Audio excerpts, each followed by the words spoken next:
Now, this week, we're basically going to cover probably what is the most requested topic in the comments on YouTube for Playing with Unicorns, which is talking about what is the relevant talent or what does it take to be an entrepreneur? What are the best qualities that entrepreneurs need to have? And best of all, we're going to do it with data because we're going to have guests who basically interview 50,000 candidates here. And based on that, they've been able to make probably like us, all the mistakes in the world in recruiting to figure out what works and what doesn't work. Guess it seems to be working everywhere, so let's get going. So welcome to Playing with Unicorns, episode 16. This week we're going to discuss startup talent and the startup trends.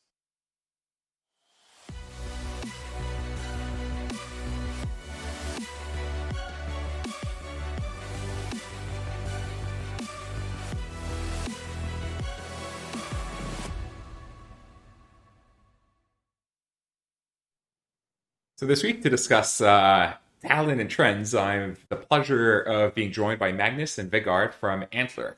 Guys, thank you for joining. Pleasure. Thank you, Fabrice. Great to be here. So why don't you guys start by giving a little bit of your background, and then we'll talk about how that led into Antler and take it from there. All right. Thanks, Fabrice. So, I'm Magnus Grimeland, founder and CEO of Antler. Come from Norway originally, went to high school in the UK at United World College, then joined the military. I was in the Norwegian Navy SEALs before studying at Harvard. Interesting times around the days when Facebook got funded, so you can see really some blitzscaling from day one. Before joining McKinsey, where I worked with tech companies all across the globe, really from semiconductor companies in Asia to growth tech companies in the US, consumer electronics companies. I got to see the whole value chain for a few years before coming down to Asia and setting up Zalora.com. So I was one of the co-founders there. Zalora.com is now the biggest fashion e-commerce company in Southeast Asia, serving all the markets in Southeast Asia, plus Taiwan and Hong Kong. So that's Malaysia, Indonesia, Philippines, Vietnam, Singapore, and a few others. So quite diverse markets, and quite exciting building e-commerce companies there because you can't rely on too much existing infrastructure. So we had to develop payment systems, logistics systems. At some point of time, we had more than 1,000 riders delivering packages in the major cities. So exciting journey. Then we sold Zalora, and throughout the journey of building Zalora, we'd seen a number of the people that we had hired and trained go on to build really big companies in the region, and some of the ones who came on early to help build Zalora has now built Shopee, which is the biggest e-commerce company in the region, Gojek, which is an Uber-like clone out of Indonesia, but they've become more of a super app, $15 billion plus company, and a number of other really big businesses. And that became the idea of Antler, really, is that in all ecosystems you see great founders coming out of fast-growing tech companies, building new companies from scratch. And we set up Antler together with Vegard, who will give his connection, his background later in early 2018, late 2017, with really the idea of working with the world's best founders to solve important problems and build fast-growing companies around them. And since then, we've been scaling Antler all across the globe, really trying to work with incredible founders from all types of backgrounds to solve important problems. So that's about it. I live in Singapore, but spend a lot of time in Europe and the US as well. Over to you, Vegard. Actually, one quick question first. Is Zalora, is that a rocket company or no? Yeah, so Rocket was the first investor, and Kinnevik came on board and was the biggest investor, also the biggest investor in Zalando. Okay. And Zalora ultimately was bought by Baba or someone else, or? It was acquired by Global Fashion Group, which later IPO. Cool. Congrats. Awesome. And I'm Vegard, so co-founder, chief commercial officer at Antler. Similar background to Magnus. I'm from Norway, born and raised in Oslo. Started my career in the Norwegian military, then went to uni, studied engineering, and actually was recruited by Magnus into McKinsey back in the around 10 years ago. spent around 5 years there, and towards the end of 2017, decided to join in building Antler. Initially in Singapore now. I don't live in Singapore. I more or less live in a briefcase, helping set up Antler currently in Berlin and in other ecosystems. Cool. Yeah, so fun fact on that is Vegard leads the expansion of the Antler platform. So he lives technically in Singapore, but he spends about 10 days here a year, mostly kind of in the new markets that we've been launching. So it's it's great to have such a flexible guy kind of leading that effort. It's funny that, first of all three of us were at McKinsey, and that was like kind of like that training ground or where we had the training wheels on before becoming entrepreneurs. Not sure, I don't know how common that really is. So why don't you describe briefly what Antler is, how it works exactly? Yeah, you want to take this one, Vegard? Yeah. So basically, what we're aiming to do is to help really strong entrepreneurs, really strong either entrepreneurs or potential entrepreneurs in their 0 to 1 journey. So what we do is we get around 50,000 applications per year to join us in one of our 10 locations across the world. We talk with all of them and figure out whether they have basically something unique that they can build a company upon. If we think they have something unique, they join us for a initial 3-month period where we work with them basically to get from 0 to 1. They join us to find a co-founder, validate their idea, and hopefully get our investment. If we see that they have a really strong team and a really strong idea and are able to execute pretty fast, we'll then be the first money behind their company and fund them and support them in their in the next step. When they apply, do they usually already have an idea, already have a team, or they just join to spend time to find that out? So most people have a direction. A lot of people have an idea and ditch that idea in the first week. Some people join us without any idea at all, but just basically a motivation to start something. The majority have some idea, and some people are even a year into building something on the side, quit their job, and kind of take the plunge. So when they join you full time, and for how long? Yeah, so they join us. They need to leave their job and be fully focused on building a business. So we only work with people who are 100% convinced that now is the time they're going to build something great. And to also concretize what Vegard just said with a few examples. So like, for example, now and then we'll have a founder who, let's say they've been working on a specific piece of research for a decade. We have an amazing AI company we helped support out of Australia with a founder like this. So he'd worked on this specific product for more than a decade, incredible PhD, but didn't have the experience of building a great company before. And he met an amazing operator who just sold his former company to Alipay, part of Ant Financial, who was going to go public a few months ago, but that got delayed.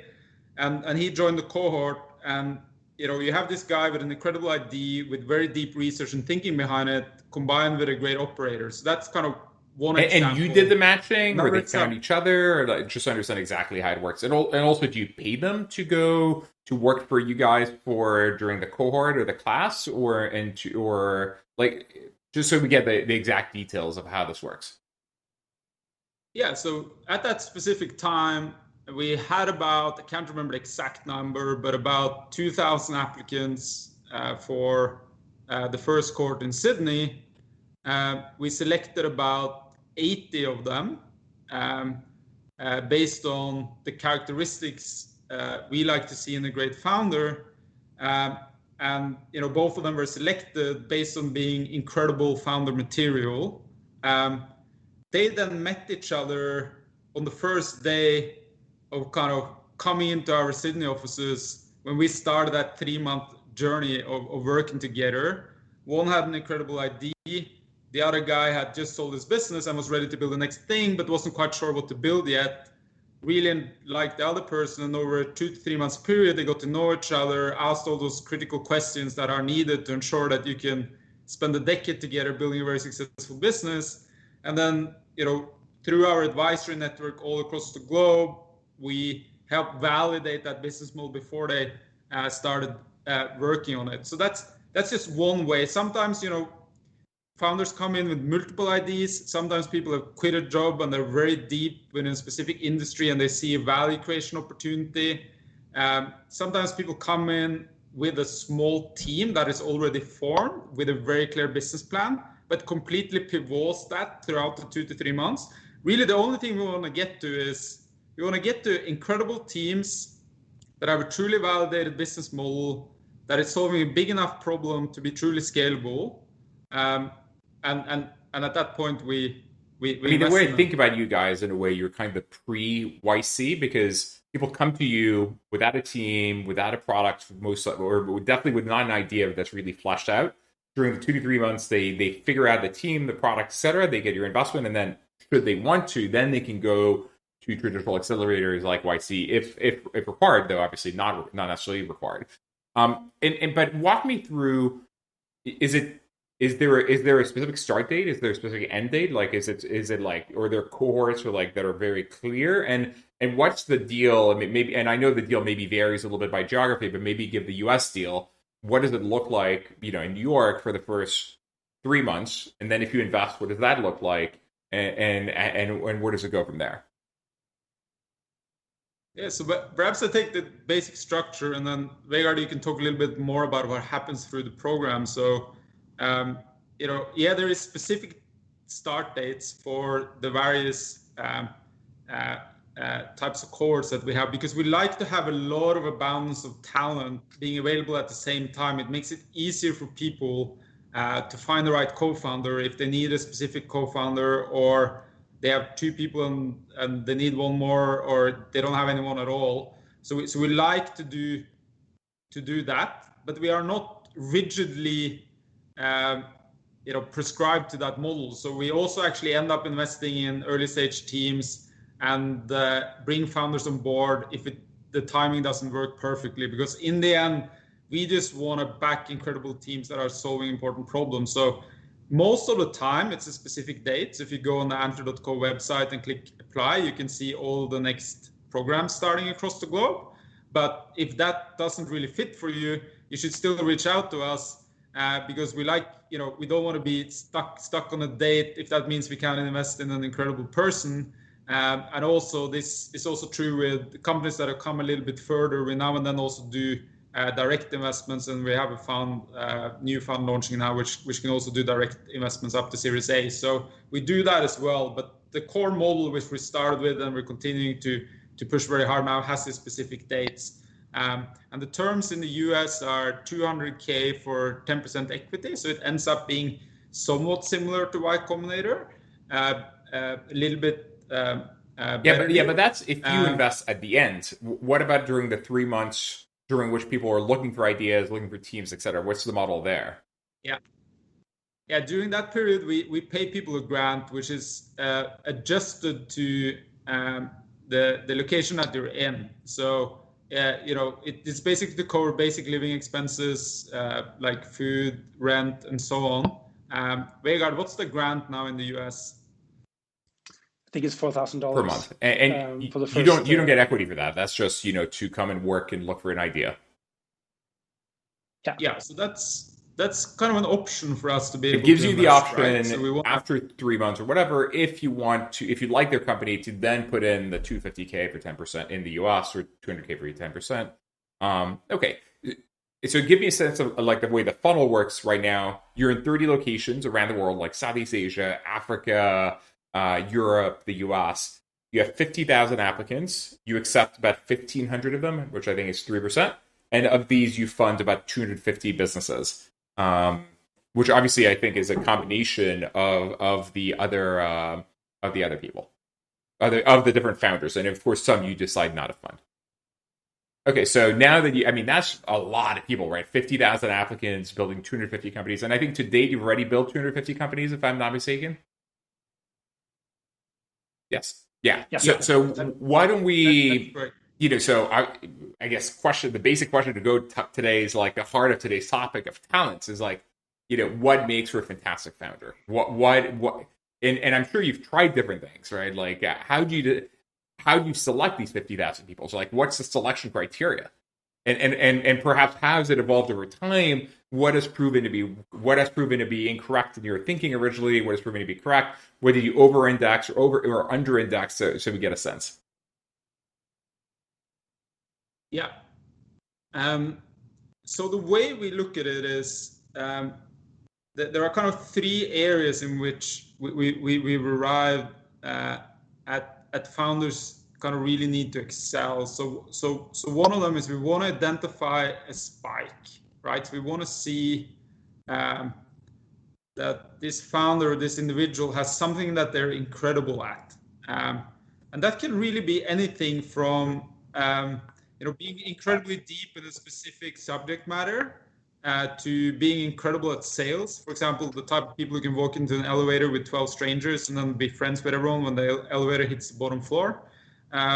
Or it could be being an amazing product builder, or you've researched the topic specifically for very hard. But we want to see like this spike, something that they just really excel at. And we really feel that most successful founders are quite spiky individuals. They're not all-rounders that are average on everything, but they are incredible at something. And typically they also have some pretty big weaknesses. But this spikiness we're really looking for. So that's number one.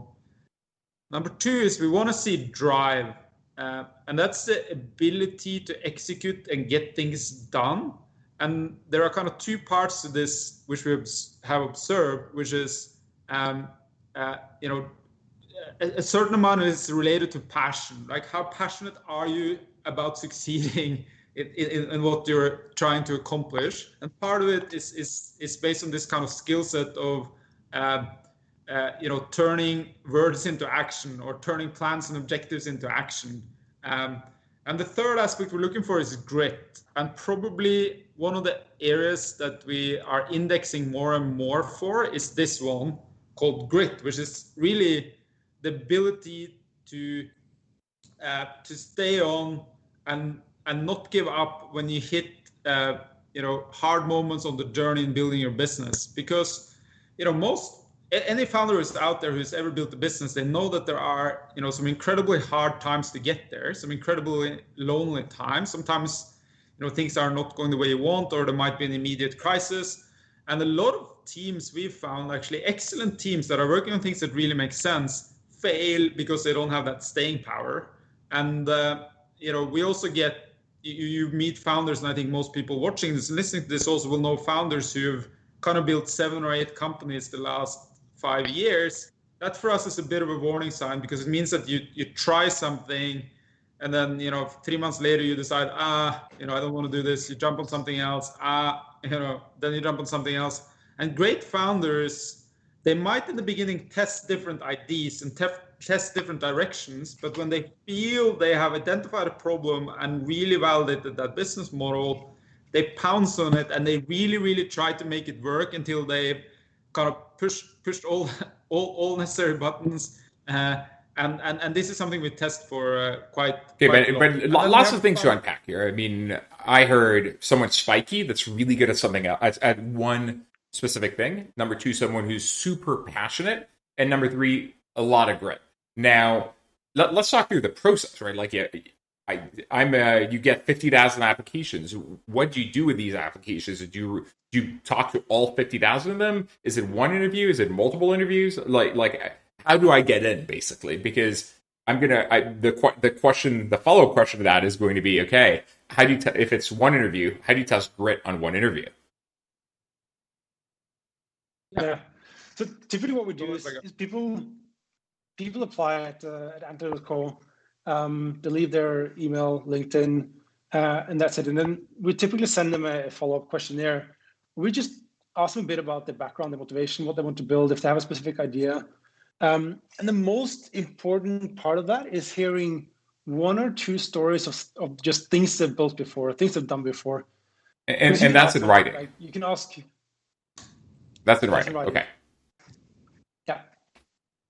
And this is the most insightful, because you can ask someone like, hey, do you have staying power? And they'll always say yes. But then hearing one particular story about someone who, and actually this one story of one of the founders that we brought into the first batch in Singapore, Vishnu, who's now building a pretty amazing company in Indonesia. They just raised a Series A month ago.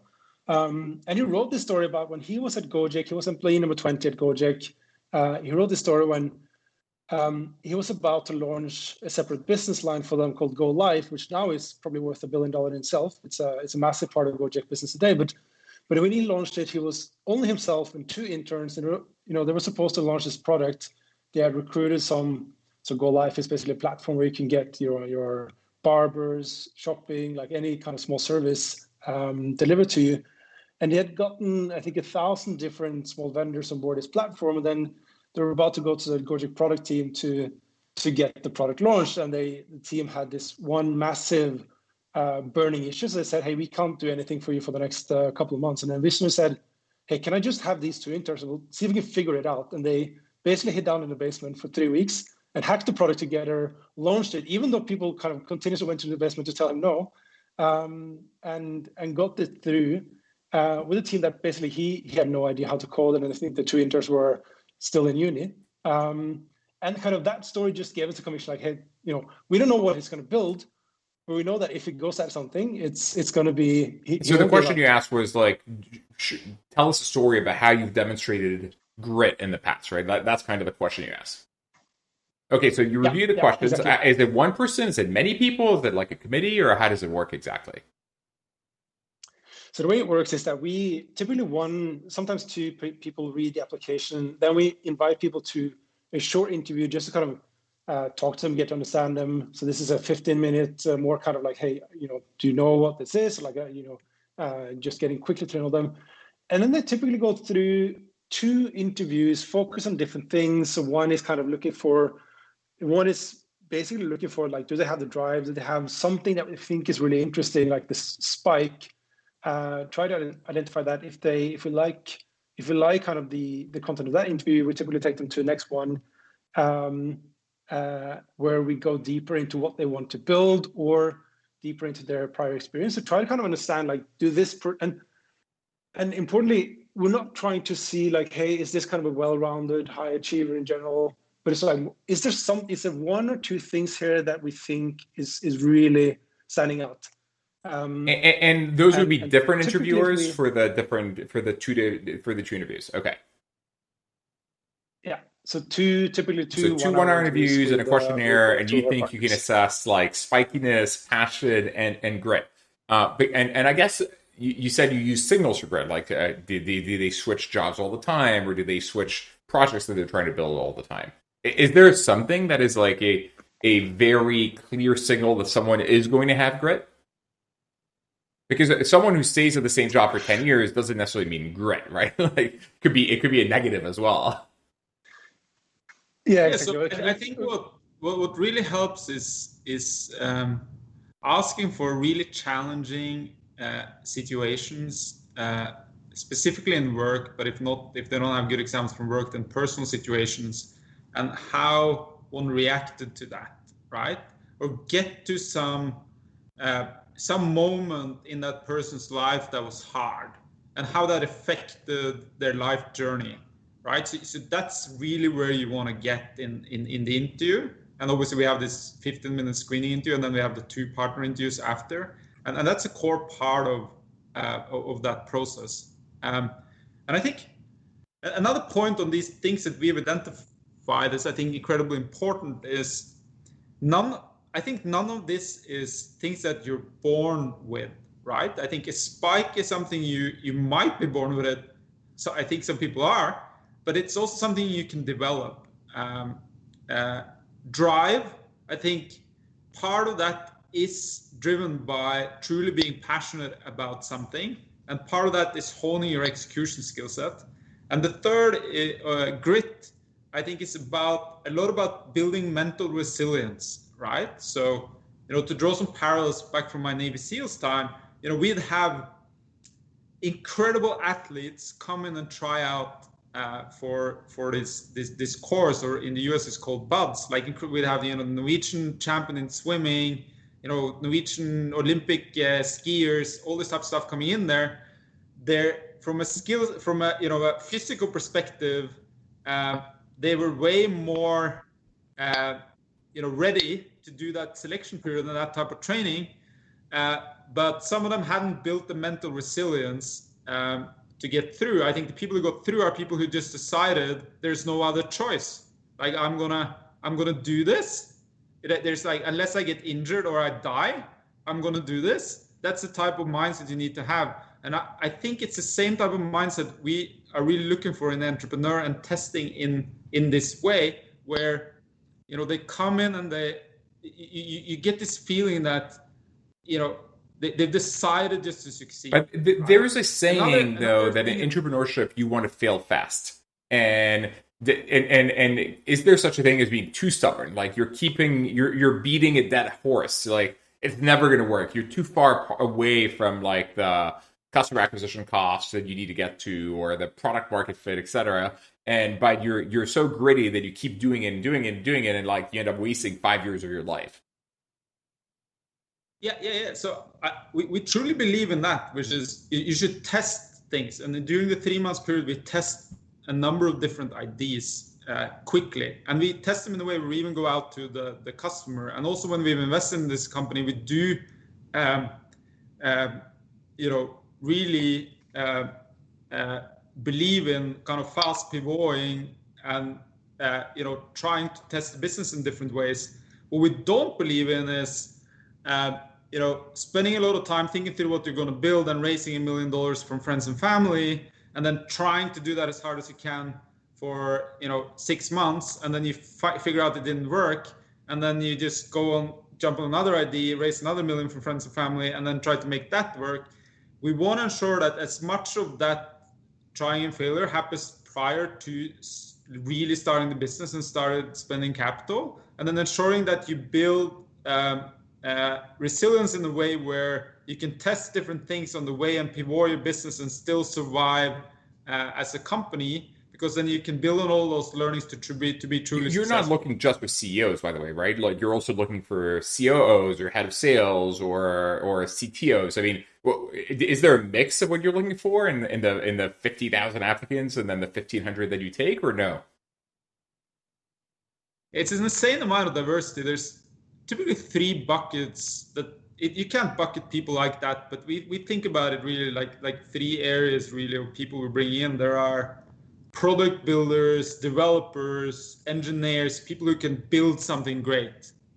And they might be the CEO or they might be the person leading product. That becomes a decision amongst the co-founder team. We bring in people who have very deep industry background or research experience, so they know an area in which they want to innovate incredibly well.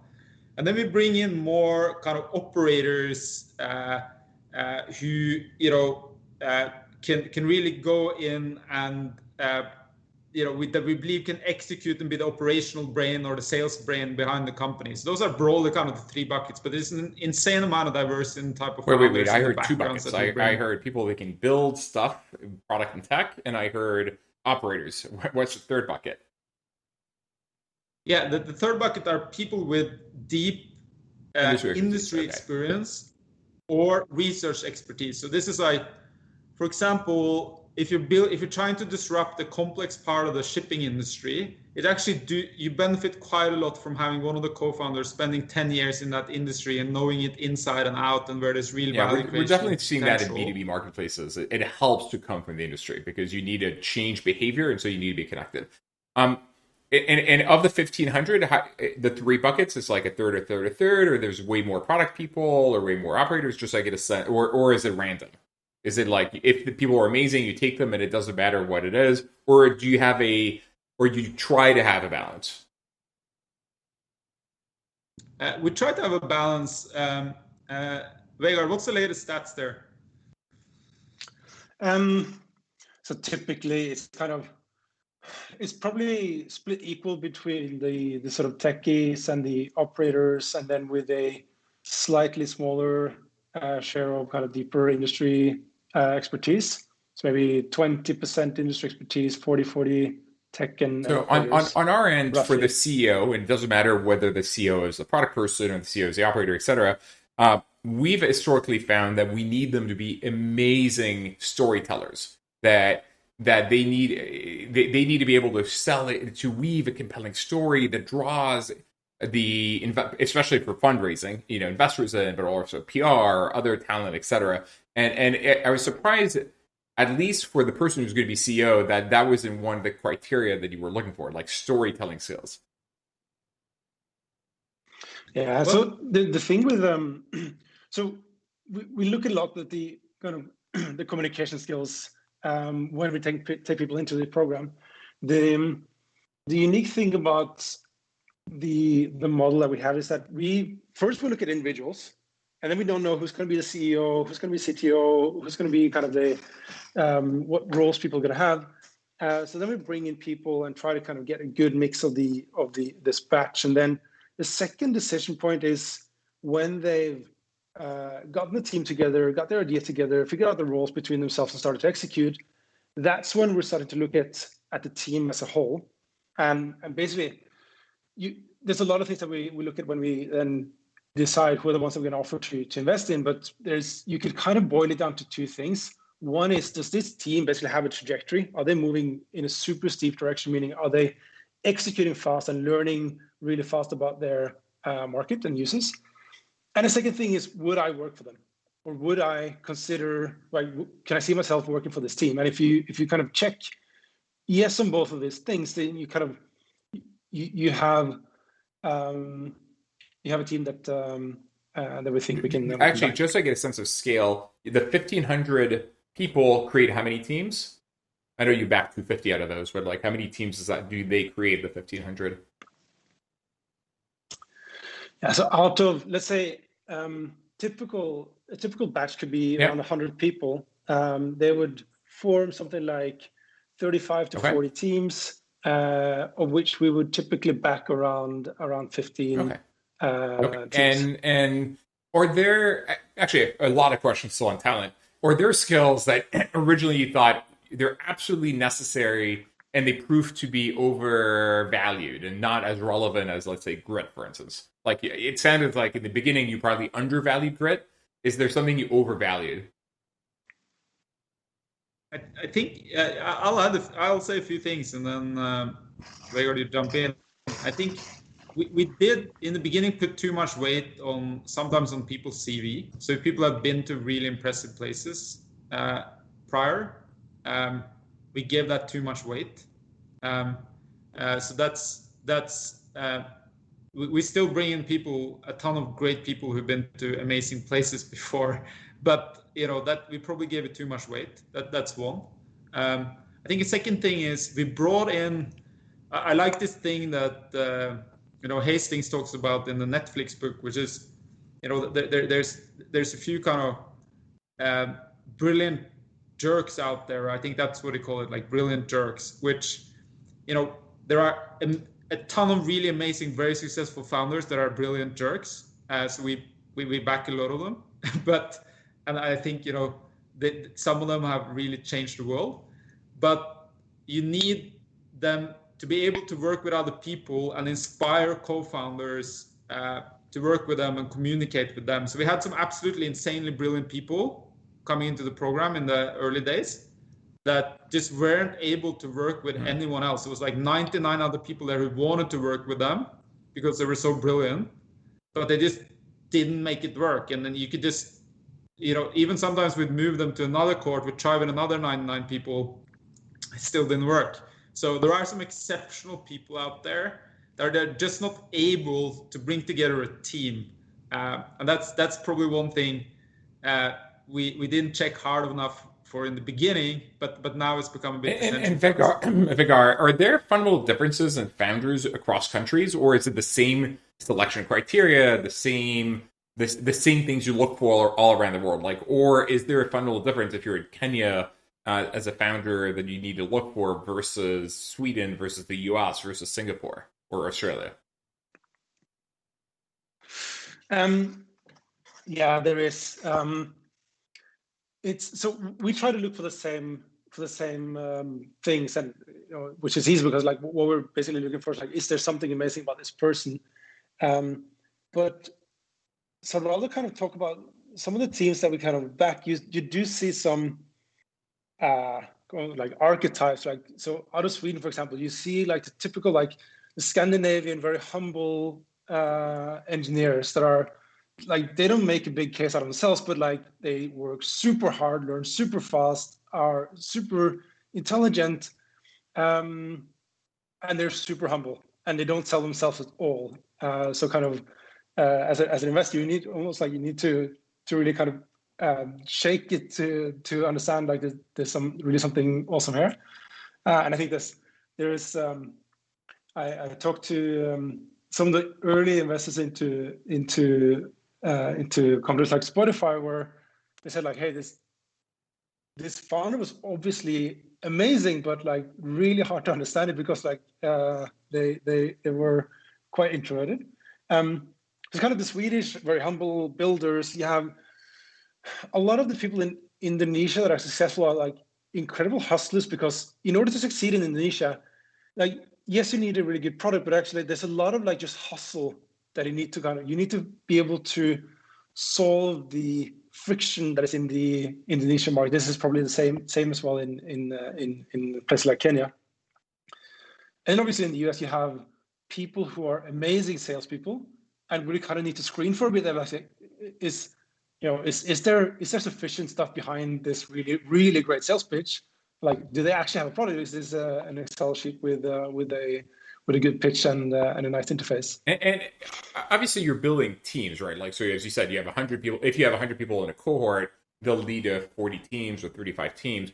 But is there an ideal team composition? Like, how many co-founders? Like, will you back a team of just one sole founder, or do you require them to be a team? Is it okay if it's 4? Is it 3? Is it 2? Is there magic to this? So just to understand exactly what your thinking is. And of course, thinking based on data, given that you've actually seen the outcomes. I mean, 250 companies have been built, some have failed, some have not failed.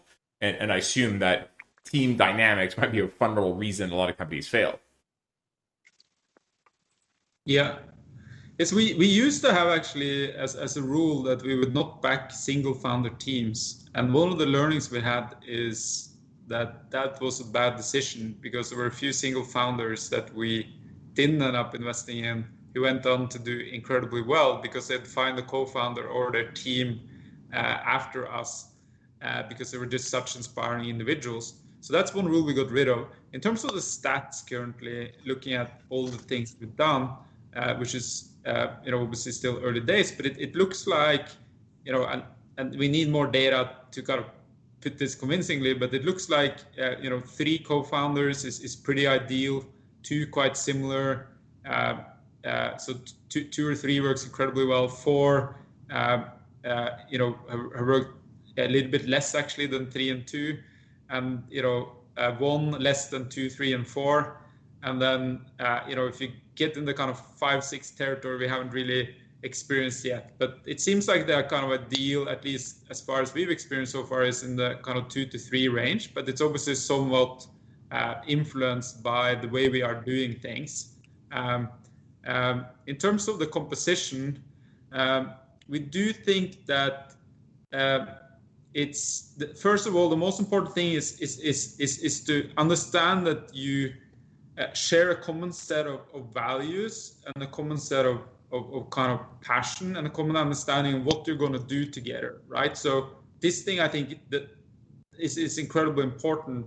But if you have that in place, then we've seen that complementary skill sets is quite important. So obviously, if you're an incredible product builder, but you have no idea how to do operations or actually build a business, then you would really benefit from having a founder on board who can do that. Whereas you mentioned, if you can't explain your business model or idea in any possible way, you would benefit from having a co-founder who can be a good storyteller. So those things are important. I think the third thing that we spend time on is ensuring that you ask those critical questions of your co-founder before you decide to build a company together, and not 1 to 2 years later. And we have a lot of kind of stories of startups have been built to, they realize in kind of year 1 or 2 that both of them really want to be the CEO, or they realize in year 1 or 2 that one of them want to build something quickly and sell it, and the other person want to hold on to it and build it over a long period of time. And there are like a number of these types of discussions that you can just have early on, and through that you learn a lot about the person you're building with, and you know that you can form and you have a process for that, for founder dating? Do you send them a set of questions they should go over and like suggestions, or you let it happen informally? Yeah, so we equip, I think, people with 2 things. One is obviously like the questions, but the other thing is, we think it's important that people know what their strengths are. Some people know that very well, some people don't. So we have, certain types of tests and conversations that we have that ensure that you're equipped with the right type of know-how about yourself before you have those conversations. Vegard, anything to add?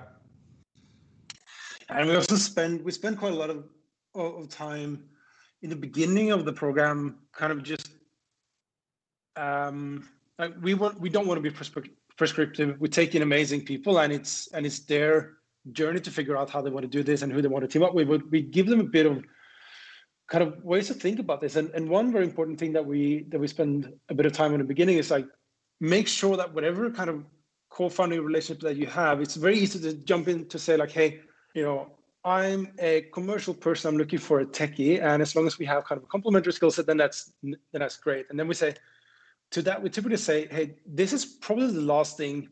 This is the least important thing, although it's really important. But like, even if you have an amazing complementary skill set, if you don't have an aligned kind of values, trust, chemistry, that doesn't matter. So always start with kind of trust and chemistry. You have the same underlying values as individuals, that you have the same kind of vision for your company. Then that you have a good kind of complementary skill set and personality is kind of the last part. It seems the most obvious, but it's the one thing that you can get by with having 2 almost identical people as long as they have the same direction. But a complementary team is the norm for you guys a operations person and a tech person, or is that, or not really? Because for us at FJ Labs, marketplaces, I mean, in a way, the technology has become commoditized, and so it's usually CEO, COO that are the 2 co-founders, and we split the roles between them, and depending on, in some cases it might be marketing or sales, I mean, depending on what the business is.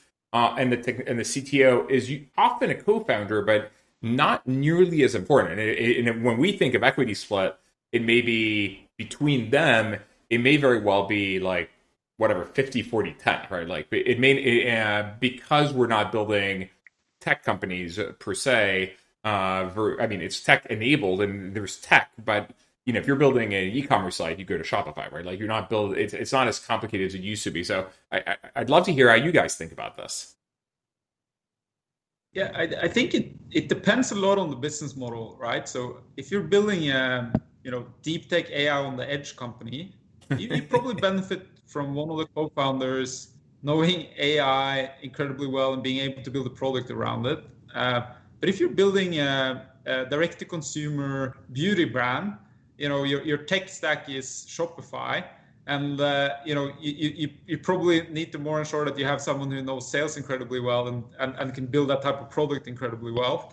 So I think that's, and I think there's 2 types of skill sets right here. Like one is like what are your kind of technical skill? Is your technical skill selling, or is it technical skill operations, or is it technical skill building a great product, or coding a specific language, whatever it is? And the other thing is like more softer skills, right? Are you great at managing people? Are you great at hiring a team? Are you great at storytelling, as you mentioned? And these types of skill sets can actually reside with different types of technical skill sets, right? So need to think about both of those. But what's the norm for you? I mean, obviously it's different. It depends on the business. But is it that most teams are 2 co-founders, like one technical, one not technical? Do they split the equity equally? Is it not quite equal. The CEO gets more, a lot more, a little more, or is there no norm? It really is case by case. Most of the time they split it equally, and more often than not do we see a technical person with more of an operator, but it's definitely not a rule. And you see from the equity side, we see the vast majority is actually split, including with 3 co-founders. But including with 3 co-founders. Okay. And but sometimes they will bring in a co-founder, let's say 6 months later, in which case you're talking differently. But if at the incorporation there are 3 co-founders, then most of the time it's and what types of business are you guys most? Do you have things you're looking for specifically to build, like deep tech versus marketplace versus B2B versus SaaS, etc., or you don't, or you're agnostic? Yeah, I just want to make one more point quickly on the team before we go to the market or the business model. If that is that okay? Absolutely. So I think there's an interesting kind of algorithm here which we have thought a lot about, which is we try to compare it sometimes to the dating scene, right? So there are now kind of 2 common ways of people to kind of meet each other and get married, and I think selecting a co-founder is somewhat similar because it's a very, very serious decision. You're going to spend an incredible amount of time with this person, and your happiness and your life outcome is very dependent on the person you select. So, there are 2 ways people meet. I think in dating these days, it's either people meet each other organically through friends in an event or whatever, or there's obviously more and more people who met each other on various types of dating apps and dating sites. And I think in the co-founder life, it's somewhat similar, right? There are a lot of people who will be in college together, be roommates in college, or they work together in Google, and they decide to leave to build something. They work together for 7-8 years, and they kind of known each other for that long period of time, and then they decide to build something. And then there are others who just decide, okay, now I'm ready, I'm going to build a business, and you start to have an idea, and then you're looking for a co-founder, right? There are kind of 2 ways there. We believe both ways can lead to great outcomes, but there are some data showing now that actually people who met each other on dating apps are more successful in their later relationship, and the reason behind there, people hypothesize, is that you ask the hard questions first before you fell in love. And when you meet people organically, you tend to fall in love first and then ask the hard questions later. And we think that when you're deciding on your co-founder, whether you have met each other organically and known each other for a very long period of time, or whether you met each other just before you started your business, it's so incredibly important to ask those hard questions up front, and be certain that you share these common values, the trust, the vision, before you get started on building your business. Because a lot of companies just fail because the co-founders don't get along anymore, or one of the co-founders leave after 6 months. So this one is critical. We agree. I mean, we call that founder dating, and it really is like try to work in projects together, like write the deck together, like define the product roadmap to get together, like do sales together, like meet each other's life partners, go have drinks together, like really hang out, because you're going to be spending so much time with that person. You need to make sure that you get along with them day in, day out. And if you have disagreements, which obviously always come up, and peers will be harder, can you resolve them? And can you resolve them without destroying the company or your trust and relationship with each other? So yeah, founder dating is absolutely key. Totally agree. Yeah. So maybe switching gears in terms of like what you guys are trying to build, or you don't have any preference. You just let people build whatever they want, and you feel that you can evaluate various types of businesses, whether it's a B2B SaaS company or whatever. Okay, so the way we thought about it is that there are we want to focus a lot on just backing amazing founders and amazing teams. And since we are kind of pre-conception of these companies making this first investment, we if we put limitations on what they were going to build, we'd lose out on a lot of tremendous talent. Because let's say we said we're only going to do biotech. You probably would benefit from not only having biotech people coming in, but also having a bunch of people with other types of skill sets to help innovate within that industry. So we decided from day one, we're going to focus on the quality of the teams and the people. And then we're going to build an advisory network of experts such that, if you come to me with a specific, more complicated fintech ID, I would possibly not be able to provide you tremendous amount of input on whether that thing would work. But we have put together an advisory network of about 70 former founders, like, for example, Gary Dolman, who founded Monzo Bank, Michele Ferrari founded Stashaway, CEOs of great banks and asset managers like Peter Harrison, who runs Schroders, and Ken Hendricks just joined us now, who used to be the chairman of Goldman Sachs in Asia, to professors like Professor Campbell at Harvard Business School, who focuses in on fintech and are looking at what's happening in this space all across the globe, that will provide the specific area expertise. And then we more as a team can focus in on creating the momentum, ensuring that the building blocks and the structure are in place, and the methodology behind valuations and so on. So yeah, the answer is we're industry agnostic and back founders in whatever they're passionate about solving, and then we're trying to kind of verify whether that's a truly scalable and great idea. And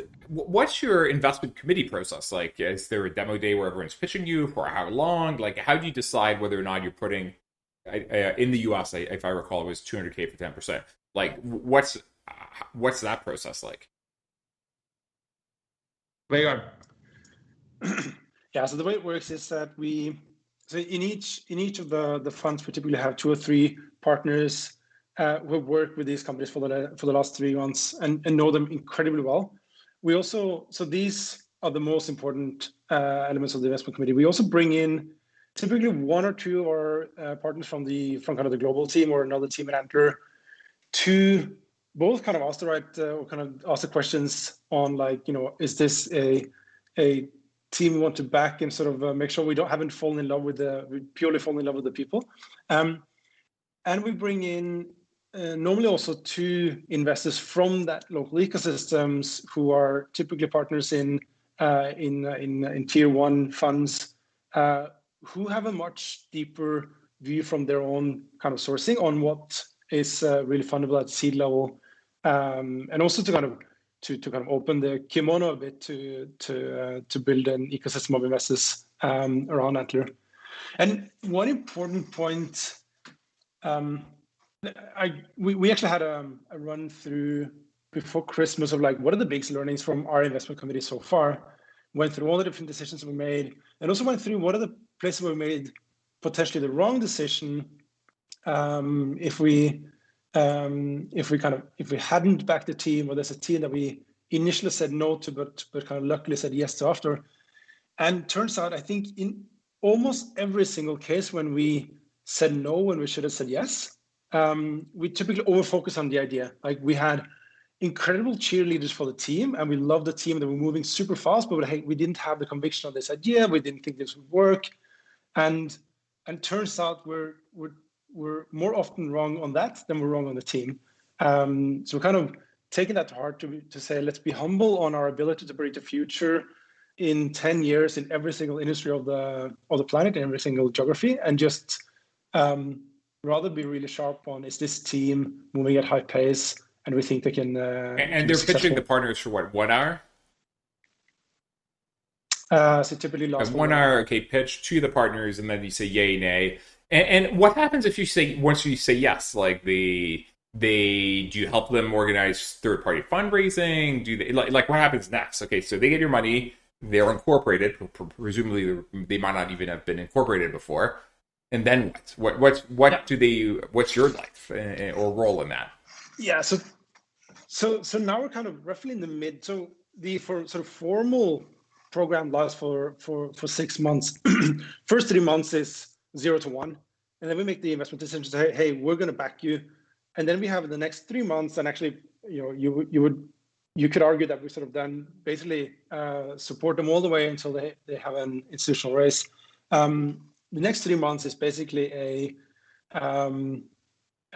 focus on two things. One is getting your product out there, getting to a launch, and then focus on growth. So then we typically bring in more people with deeper industry expertise in their area, and we basically help them focus on the growth and prepare them for. And is there a demo day at the end of that? At the end for third-party investors? Yeah, we typically have a demo day at the end, but every company is, not every single company is ready to raise after exactly 3 months of their company. So the demo day is good to kind of help them kind of get out to the world, but then we typically support them individually depending on where they are in the journey and where they kind of when it makes sense for them to start. So what are the ideas you're seeing right now, and are they the same around different countries? Like does an idea kind of like become I don't know if it's in vogue or in the air, and like 5 different people start getting the same idea at the same time? Or are the types of ideas you're seeing funnily different in Kenya, from Sweden, from the US, from Australia, from Singapore? Yeah, so I just also want to add to what Vegard said. I answer this. So I think it's also clear what Vegard said around like every company following a bit their own trajectory, right? So we have teams that literally at the investment committee, they have $1 million in revenue and the product in the market, and they're good to go. And then 2 to 3 weeks after we invested, they raised at the 8x valuation from a tier 1 VC. And then obviously the focus becomes very different than if, okay, you're investing in a team that need to incorporate the company and get started on building a prototype, right? So we don't want to, this is not very rigid. We just want to back incredible people that have a truly validated business model, and then we adapt. Obviously, we try to support as much on that journey as possible based on what stage they're in. And then we also invest in, obviously, some companies that are already existing. So just want to make that clear. In terms of, differences between geographies on IDs and so on, you do see, in Antler, you do see in Southeast Asia, Africa, still a lot of local innovation around proven models. So these are things that worked incredibly well in the US or China or Europe. You also see IDs going from Europe to the US, US to Europe, and to China, and the other way. So we try to have a kind of clear idea what's going on there, but you do see in kind of markets that are a little bit further behind on the trajectory in terms of innovation and digitalization, more of these proven type models. And the other thing that we see is deep tech companies typically being somewhat adjacent to strong research capabilities within the specific area that they're focusing on. So for example, we built a few AI companies out of Sydney because there's some really strong AI institutes around. Same in Stockholm. We do build a lot of fintech companies coming out of London because there's a very strong mentor network of fintech mentors and exited entrepreneurs in fintech. So you will see themes like this forming as well. Vegard, anything to add there? No, I think, well, any trends right now, like anything hot or anything in the air, like you're seeing a lot of that you're excited by, that's new. So this is, I think, a general trend. The last year or so, maybe year and a half, there's been a lot of new companies focusing on kind of ESG topics like carbon reduction. We have, I think, a carbon reduction company in Sydney, in Singapore, in Sweden. We have a fintech or kind of a platform sitting on top of your bank account in the UK. Called Yazy, which basically measures your carbon footprint based on your banking account or your banking data. There's a lot of that in the last year and a half. Other things that we've seen. Low code, no code. Magnus? Anyone building a lot of tools for that, or they're using it as opposed to building it? A few. Couple of low-code platforms, or low-code, no-code platforms coming out. There's a couple of teams that I know we're talking to start building here in Germany that are also kind of in that same space with some incredible experience in this space from before. There's definitely movement in that area as well. Okay, so climate, low code, no code, anything else that's like comes to mind as like what like the bleeding edge of like what people are thinking about or doing right now. And then there's an interesting one which obviously happened through COVID. So there's a lot of, I think we have 2 or 3 of these companies where they built it's at least 2. They built a company doing recruiting, obviously in 2019 when unemployment was at an all-time low. Recruiting platforms, COVID came along, and they basically both pivoted into a kind of a either worker productivity or remote work kind of connection platform. Both actually doing well. So there's a couple of, and there's actually a lot of the obviously with COVID the sort of either a lot of, how do you call it, just making the work from home be less painful. And you think that's a trend to stay, or you think that's or you think that's just a COVID phenomenon? I think it's a trend to stay, but obviously the kind of the impact of COVID and the opportunity is so clear right now. I think actually if you launch such a company after COVID, there's already 100 or 1,000 companies around the world building this. I think it's I would be a bit wary starting something like that in 2021, 22. Just because it was such an obvious. What type of deep tech are people doing? Is it like AI? Is it like robotics? Is it like nano satellites? I mean, just understand like what your definition or what you're seeing in deep tech these days. It's quite varied. So obviously we've done a few more things in the healthcare space lately. So for example, we have a company who used to do research on detecting lung cancer and tuberculosis through a breath test that pivoted their business to detecting COVID. So they can do a 60-second COVID test by breath. It's called Breathomics. Wow. We have a few other in that space, a few in the AI space. We have a really cool robotics company called Cognicept, which are trying to solve the problem that you have more and more robots everywhere.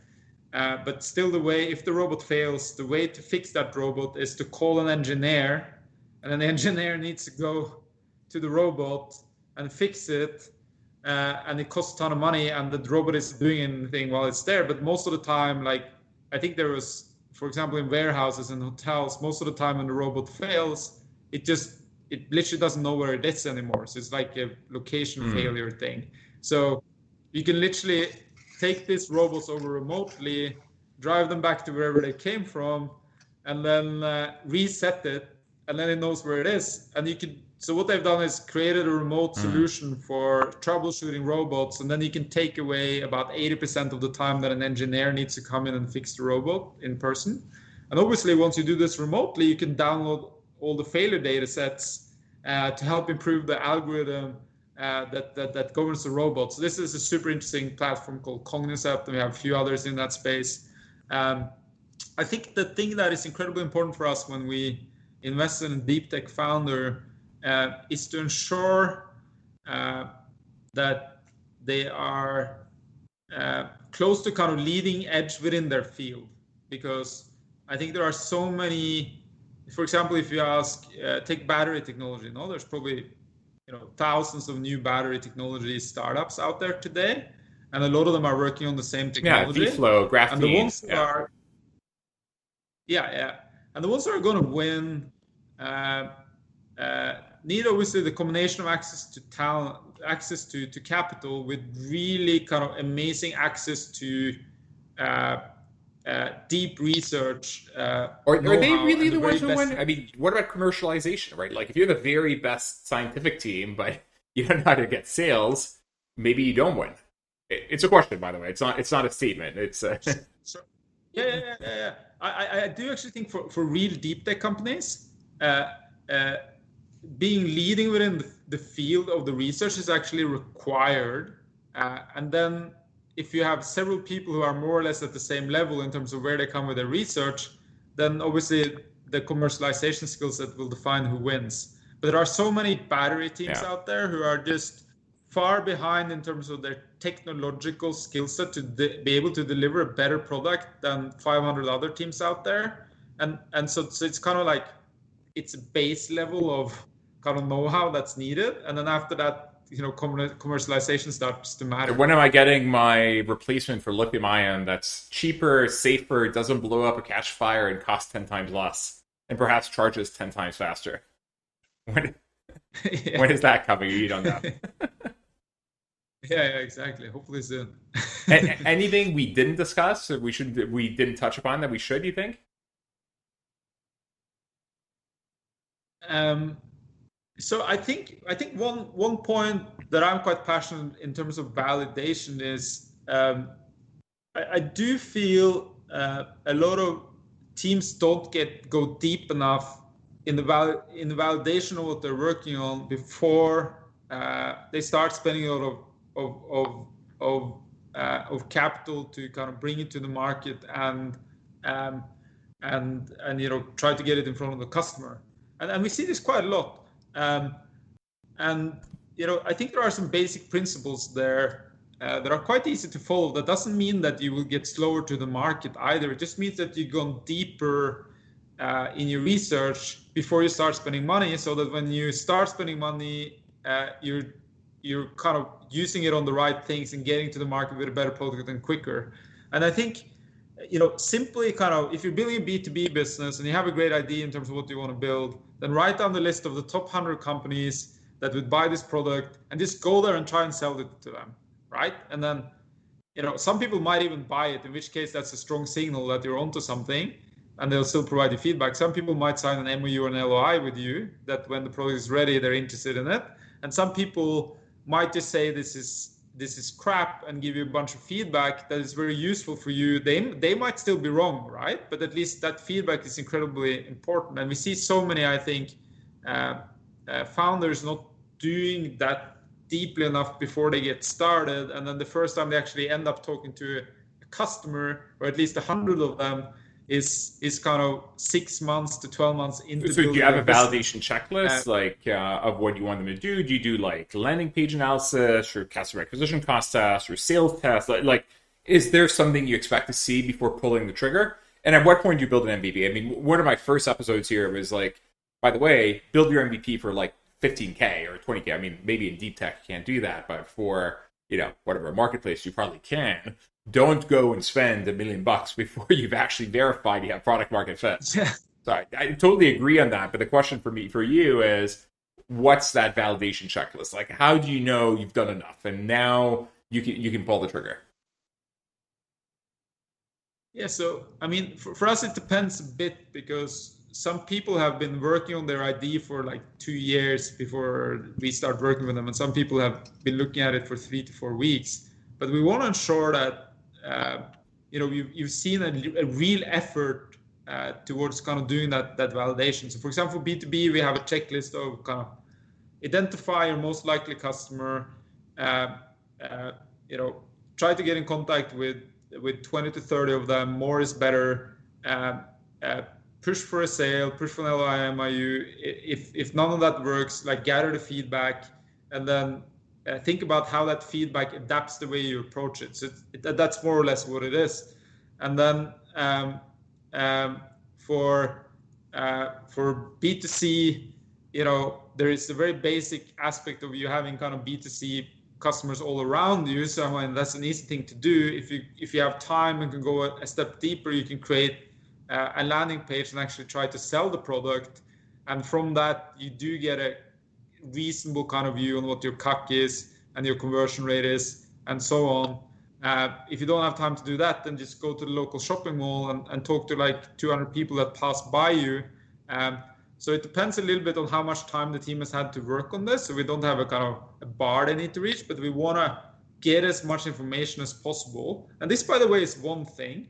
Another thing that we think is important is speaking to people within the area you're you're trying people that are strong within the area in which you're trying to innovate, not because they might be right. They might think that your idea is terrible and they might be wrong, but at least if you've spoken to kind of 10 to 20 authorities within the space you're trying to innovate, then you get a lot of kind of inputs on what you're trying to accomplish. And I think, and it's so easy to get to these people if you're just serious about it, right? You can even call a competitor up and ask them, directly about what they're doing, because people are typically quite open to sharing about what they're doing, and we just want to ensure that this is done to a level where they're fairly certain that they're solving a big enough problem with a truly valid. Yeah, by the way, I totally agree on B2B, 30 people, 40 people you talk to on the low end to validate it. And you're right, just go talk to hundreds of customers in the consumer facing. You'll get great feedback. And you're also right that competitors will talk to you. I mean, people love talking about themselves. And they love telling you why they're amazing, and they love to be heard. And so people will share all their secrets with you if you're willing to listen. Yeah. Anything else we didn't touch upon that you think is worth mentioning? Well, I think it's obviously we do want to encourage everyone who's listening to this to who are interested in building something to apply to Antler. We really want to back all types of people from all walks of life. By spending real time with entrepreneurs before they start building them, before we make an investment decision, we end up investing a lot in intrinsic strengths. So we have a very diverse cohort. 40% of our co-founding teams have a female co-founder versus 2% of venture capital, I think, in the US going to female co-founders. We built companies with people from more than 70 nations, from all types of ethnic backgrounds or socioeconomic backgrounds. So really just encourage anyone who are thinking about this and believe you have the spike and the drive and the grit to apply. Ultimately, now we invest in, 15 teams or so per cohort, but we ultimately want to invest in all of the people that we bring on board, and there's big variation between each of the cohorts. So really just encourage anyone to apply who are interested in this, and hopefully we can be helpful. And we also invest in early stage companies, seed, Series A, Series B. So hopefully we can be a partner to people who are listening here who think some of the stuff we're doing is interesting. Actually, a question now that it just occurred to me, so we should have mentioned it earlier, but if someone is a spike, is there a weakness that's disqualifying?